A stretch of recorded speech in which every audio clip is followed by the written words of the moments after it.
Hey everyone, my name is Charlie and welcome to Fully Equipped. Up until this point, Jesus has been ministering around Galilee, which is a region towards the top of Israel. In chapter 2, he returns to Capernaum, which is a village on the Sea of Galilee. Capernaum is kind of Jesus' base and the place where he lives. In today's chapter, we start to see opposition against Jesus arise. The religious leaders see Jesus healing and forgiving sins, and they're really not happy about this at all. The first healing is a paralytic man who is lowered through the roof of a packed room. Jesus acknowledges the faith of the paralytic as well as his friend's faith. Because they have faith that Jesus can heal, they are willing to go to any length to meet with him. And this is what Jesus is looking for, people who have faith in him and trust that he can heal. But the more important part is that Jesus first forgives the paralytic's sins. Sin and sickness are connected in a lot of ways. This isn't to say that anyone who is sick is diseased because of some sin in their life, but ultimately sickness is only in the world in the first place because of sin's corruption. Jesus first forgives the man's sin because that is a higher need than his physical condition. The religious leaders don't like this at all. The scribes were kind of like upper-class Jews because they studied the scriptures, and they accused Jesus of blasphemy because only God can forgive sins. Jesus asked them whether it is easier to say that someone's sins are forgiven or that they are healed. And the scribes would have been thinking that it's easier to tell someone that their sins are forgiven because there's no physical evidence of whether this is true or not. On the other hand, if you tell someone that they are healed, it's pretty easy to disprove this if nothing happens. But then Jesus does heal the paralytic. This shows that he has authority to heal. His authority to heal also proves his authority to forgive sins as well. This whole scene proves to the scribes that Jesus really is the Son of God, but they are too hard-hearted to accept him and put their faith in him. Instead, resentment against Jesus begins to grow. In the next scene, Jesus calls Levi, who is also known as Matthew, to be his disciple.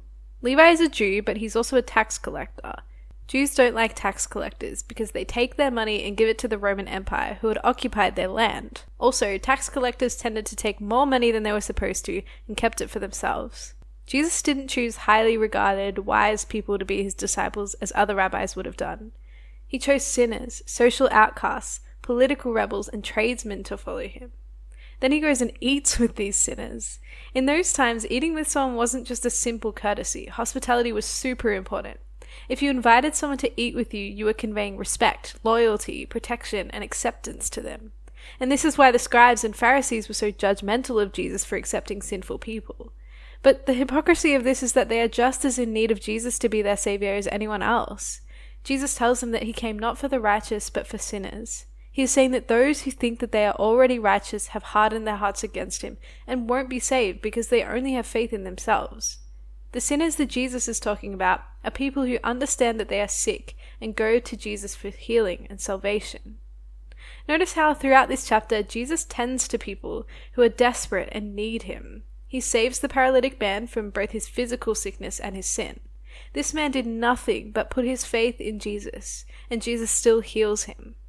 And Jesus also spends time with outcasts and rejected people. He's so caring and attentive, and he's the only one who can bring both outward and inward healing.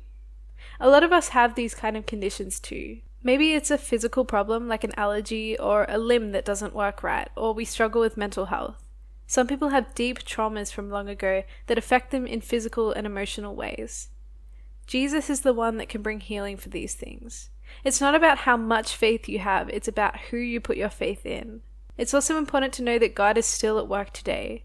The gospel that we read, healing and miracles and transformation, is also the gospel that we get to live as well. It's not just some cool stories that happened millennia ago. It's what following Jesus actually means. Here's a couple of examples I've seen in my own life. I live in Cambodia, and I went out to a village with a team of people to share the gospel and pray for people. We were invited into one house where there was a lady who couldn't really walk. She had lots of problems straightening out her limbs. But after our team prayed for her, the woman walked for the first time in 3 years. We wanted her to take it easy, but she was so excited about being able to walk again that she wouldn't sit down. And it didn't end there. Her family decided that they wanted to get rid of all the idols and spirit houses that they owned. Jesus really brings healing and transformation today too. Another example, my husband and mother-in-law both had celiac disease. This meant that if they ate even a crumb of gluten, they'd be really sick and out for days.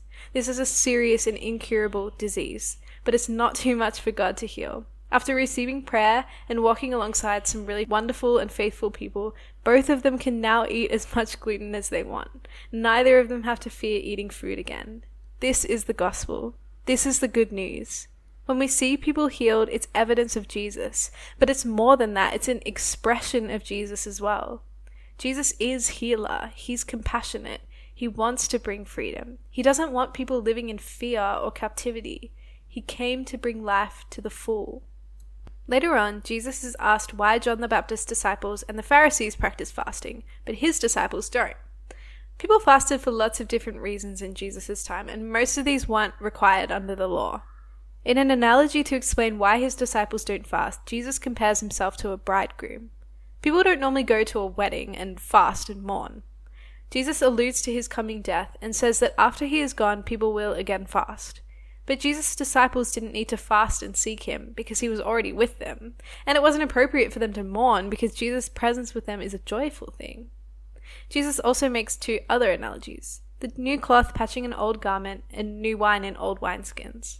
The point of these two analogies is to say that the old covenant is fading away and soon the new will come. These two covenants cannot coexist. Jesus came to fulfill the law and the old covenant, not to simply fit into it or patch over it. And this meant that they couldn't continue their legalism and trust in the law to bring them salvation. Jesus was bringing in something new. After this, on a Sabbath day, Jesus and his disciples are walking through a field. His disciples pluck some grain, which according to the Pharisees wasn't allowed because it was kind of like harvesting. And this is a really good time to make a quick sidetrack to talk about who the Pharisees were. They were a sect that had a lot of influence in Jesus' time. They were known for their strict commitment to the law, but the problem was that they added their own laws to be extra sure that they were holy. Their legalism meant that their hearts were very far from God. A big part of this was the Sabbath. The Pharisees are upset that Jesus' disciples are eating grain, but Jesus shows them that the point of the Sabbath is to bring renewal to people. It's not to try to earn God's favor or approval. In the book of 1 Samuel chapter 21, David eats the bread of the presence, which only the priest was supposed to eat. David is in great need, and Jesus uses this to say that mercy is more important than following the ceremonial law. So how does this equip us? We are living under the new covenant. Observing the Sabbath day is not a requirement of us anymore. However, we are also people who are created to work hard and to rest hard as well. Taking a day of rest each week is something that allows us to have the energy and renewal to continue doing whatever we are doing. It's also something that can be very difficult to do. Often our days of rest end up being the day that we do all our laundry, or prepare our meals for the week, or finally get those lawns mown. Except that's not really a day of rest at all. We all need a day to be refreshed and reconnect with God in our busy lives. Taking a Sabbath looks like taking a day to stop and enjoy God. Life is often a hurricane of distractions. We're all fixated on our phones, scrolling through the news and social media and the latest trends. We spend so much time feeding our brains with drama and anger and materialism. Over time, it begins to shape who we are and how we think. We need to take time to reset and give our attention to God. Let Him be the one who shapes us. Let Him be the one we spend our time learning about. Let's be people who aren't married to busyness and instead rest, knowing that our God provides, loves us, and calls us to rest in Him.